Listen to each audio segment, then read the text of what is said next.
Nous allons voir le premier mandat de François Mitterrand, de 80 à 88, avec les changements qu'a apporté le gouvernement Mauroy de 80 à 84.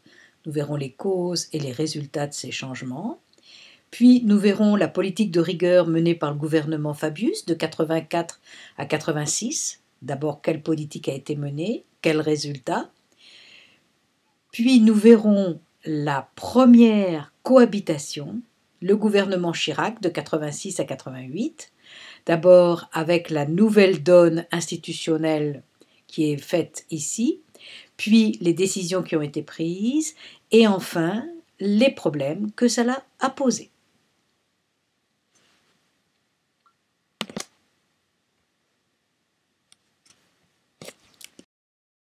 Nous verrons d'abord les nouvelles politiques, puis les résultats.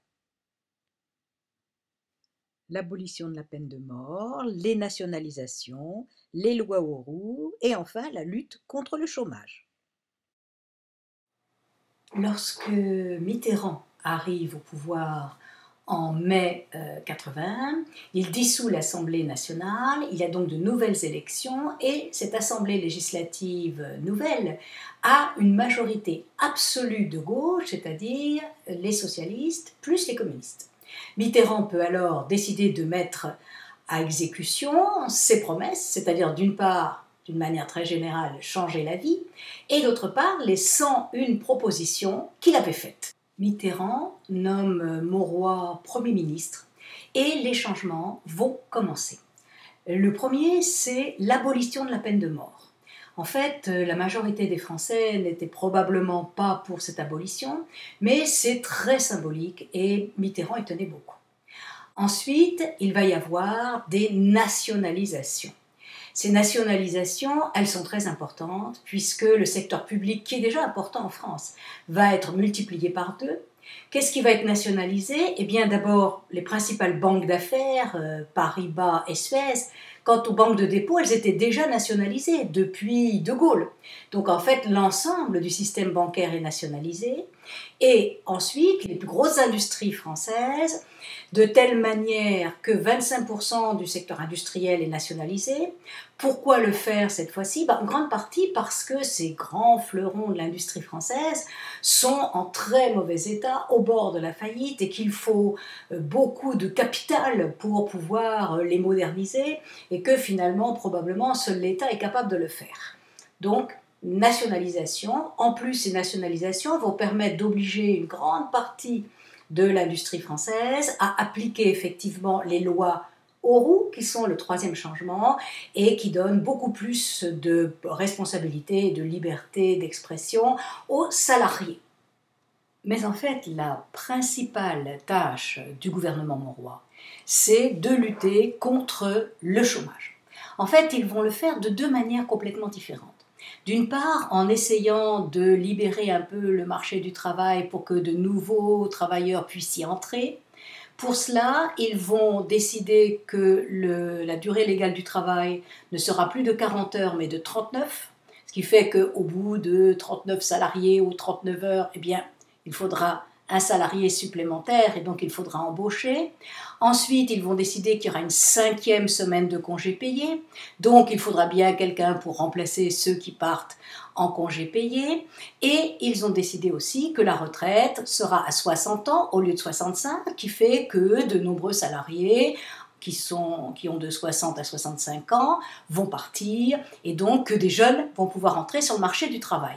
Ça, c'est la première manière de lutter contre le chômage, c'est-à-dire d'avoir un marché du travail plus facile pour y rentrer.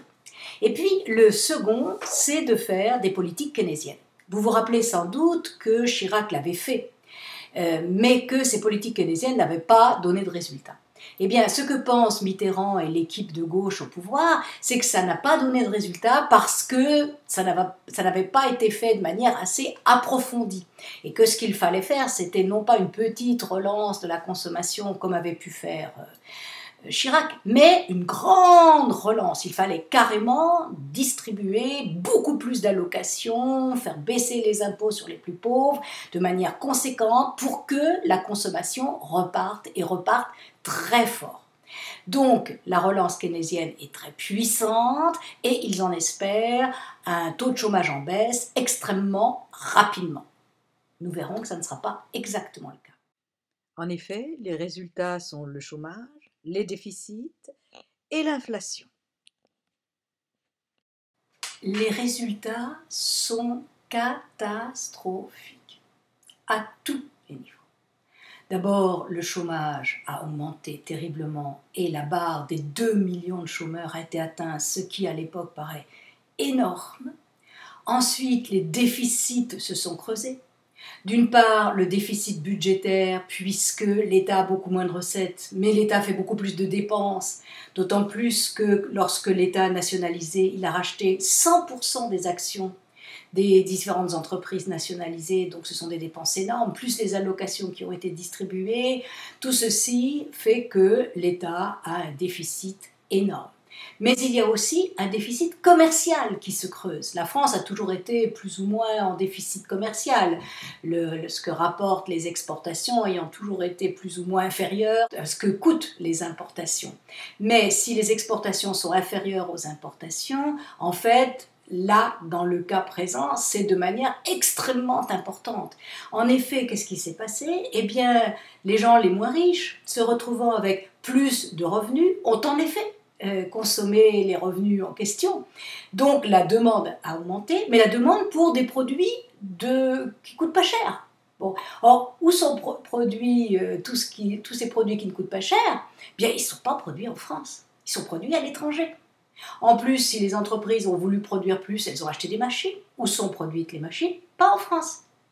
Donc les importations ont augmenté de manière extrêmement importante, pas les exportations, puisque au contraire les Français consommaient. Donc le résultat, c'est un immense déficit commercial. Donc plus de chômeurs, un déficit budgétaire, un déficit commercial, et par-dessus tout une inflation à 12%, ce qui est absolument insupportable. Donc des résultats catastrophiques. Il est donc absolument nécessaire de changer complètement de politique. Comme l'inflation progresse encore jusqu'à 14%, Pierre Mauroy est obligé de décider de bloquer les prix et les salaires et de changer tellement de politique qu'il considère que ça n'est pas possible et il va démissionner. Il est remplacé par Laurent Fabius. Laurent Fabius va mener une politique libérale de lutte contre l'inflation, ce que tous les autres pays d'Europe menaient à l'époque. Et cette politique de lutte contre l'inflation va faire que le Parti communiste, qui jusqu'à présent faisait partie du gouvernement, ne se reconnaît absolument pas dans cette nouvelle politique et décide de quitter le gouvernement en le fragilisant, évidemment. Donc, gouvernement fragilisé, et en plus, le chômage, il continue à augmenter. Et il y a même une poussée de l'extrême droite. Il va y avoir de nouvelles élections, et ces nouvelles élections vont donner une majorité à l'Assemblée, puisque ce sont des élections législatives, et cette majorité à l'Assemblée va être une majorité de droite. Or, ceci n'avait pas du tout été prévu par la Constitution. Lorsque De Gaulle a fait la Constitution, il pensait qu'il y avait un président et que la Chambre avait qu'à être du même côté que le président. Or là, il se trouve que le président, c'est un président de gauche, c'est Mitterrand, et que de l'autre côté, eh bien, il y a une assemblée de droite. Et naturellement, l'idée, ça a été de demander à Mitterrand s'il allait démissionner. En fait, c'est sûr que De Gaulle aurait démissionné dans ce cas-là, mais Mitterrand a dit que non, il n'en était absolument pas question. Il avait été élu pour 7 ans, et il était là pour 7 ans, il ne démissionnerait pas. Mais par contre, puisque les Français avaient voté majoritairement pour la droite, eh bien, il nommerait un premier ministre de droite. Et c'est ainsi que Chirac est revenu au pouvoir, est revenu au gouvernement, il est nommé Premier ministre. C'est donc la première cohabitation. Les décisions qui sont prises par le gouvernement Chirac sont des décisions typiquement celle de gouvernement de droite. C'est-à-dire, tout d'abord, il va déréglementer, autrement dit, enlever des lois, des règlements qui peuvent gêner les entreprises. Et dans le cas présent, eh bien, il s'agit de faciliter les licenciements en enlevant l'autorisation administrative de licenciement qui obligeait les entreprises à passer par l'administration pour pouvoir licencier. Donc les entreprises pourront licencier plus facilement, mais promettent-elles, ça leur permettra d'embaucher aussi plus facilement. Ensuite, deuxième chose, dénationalisation. Donc on voit que ce sont des déréglementations, dénationalisation. En effet, l'idée, c'est de privatiser certaines entreprises qui avaient été nationalisées précédemment. Or, que peut-on privatiser comme entreprise? Eh bien, celle qui marche bien.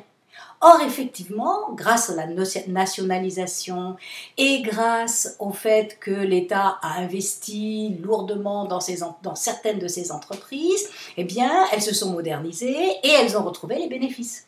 Et quand les entreprises retrouvent des bénéfices, eh bien, on peut vendre leurs actions sur le marché et celles-ci sont achetées par le privé.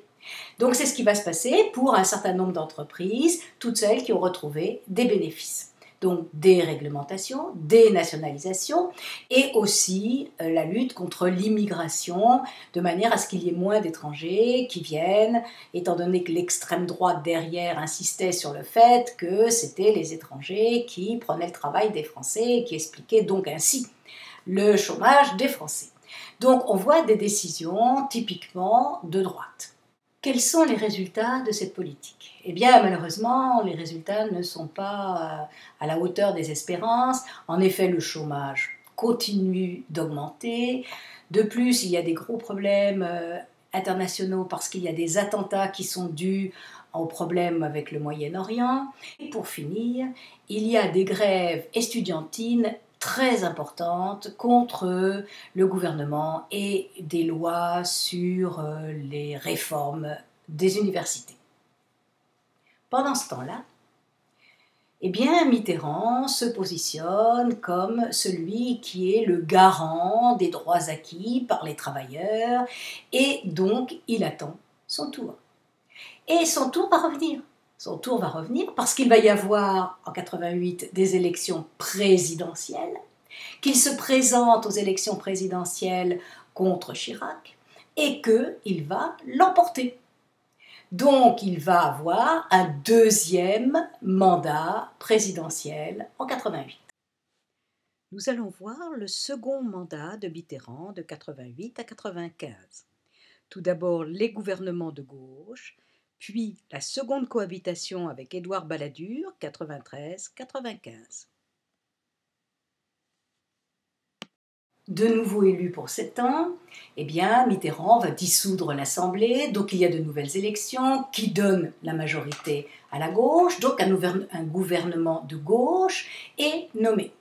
Simplement, cette fois-ci, le gouvernement de gauche sait parfaitement qu'il n'a plus tellement de solutions, qu'il ne peut pas faire une autre relance keynésienne, ça ne marche pas, qu'on n'a pas vraiment de solution.